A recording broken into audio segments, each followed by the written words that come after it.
So in this course, we use what's called Google Sheets. Google Sheets is basically Excel on steroids, right? And the reason I say that is because all the formulas are in there for you. I have so many students that will write by reflection too. I really wish I would have listened to Cindy and used Google Sheets.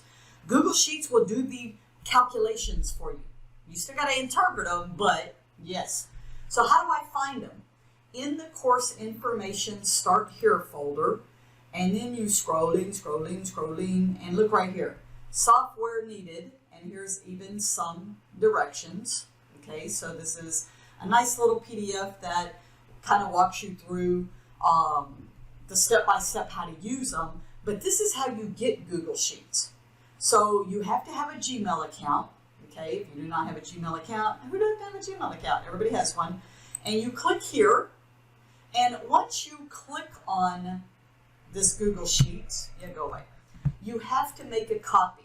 So you go where it says File and make a copy, and what it will do, this will become your Google Sheets, and you will use this. Notice the tabs here at the bottom. Look at all of this stuff here. It actually has all the formulas in here to do the computations for you. You are allowed to use it on tests. You are encouraged to use it on the test. So please, please, please get started.